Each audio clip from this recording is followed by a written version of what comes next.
అందాల కిరీటం దక్కింది. కానీ 24 గంటలు కూడా ఆ సంబరం నిలవలేదు. వెంటనే జైల్లో పడే పరిస్థితి వచ్చింది. ఎవరామె?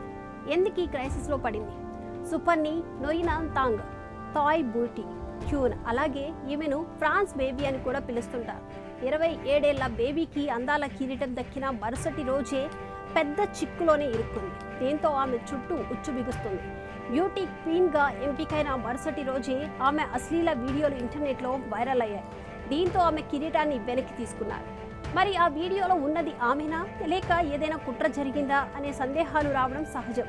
దీనికి సమాధానం ఈ బ్యూటీనే ఇచ్చేసింది. అందులో ఉన్నది తానేనని, కానీ ఎందుకు అలా చేయాల్సి వచ్చిందో వివరణ ఇచ్చింది.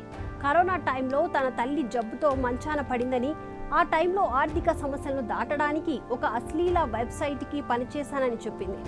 అయినా ఫలితం లేదని, తన తల్లి ఎంతో కాలం బతకలేదని ఆమె వివరణ ఇచ్చింది. ఈ ఘటన తనకు విలువైన జీవిత పాఠాన్ని నేర్పింది అంటుంది. ఇక ముందు ఫ్యూచర్లో ఎలాంటి తప్పు చేయనని ఫ్యాన్స్కి మాట ఇచ్చింది.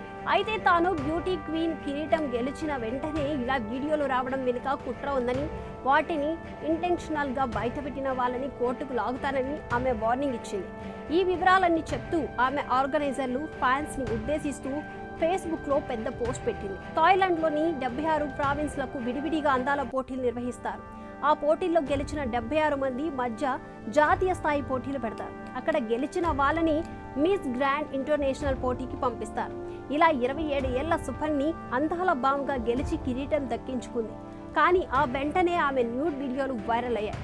దీంతో మరుసటి రోజే టైటిల్ వెనక్కి తీసుకొని ఆమెను డిస్క్వాలిఫై చేశారు. అయితే ఫేస్బుక్లో బేబీ ఇచ్చిన సుదీర్ఘ వివరణకు ఫ్యాన్స్ కన్విన్స్ అయిపోయారు. ఆమెను సపోర్ట్ చేస్తున్నారు. ఇటు బేబీ తనను జాతీయ స్థాయి పోటీలో అనుమతించాలని కోరుతుంది. నిజానికి ఇలా అందాల పోటీలో పాల్గొనే ముందు కంటెస్టెంట్లు తాము అశ్లీల కార్యకలాపాలకు పాల్పడడం లేదని హామీ ఇస్తూ సైన్ చేయాలి. కానీ వాళ్ళు చెప్పింది అబద్ధమని తేలితే వాళ్లపై క్రిమినల్ చర్యలు ఉంటాయి. ఇప్పుడు ఆమె అబద్ధం చెప్పిందని తేలింది కాబట్టి ఆమెకు జైలు శిక్ష పడే అవకాశం ఉందని చెప్తున్నారు.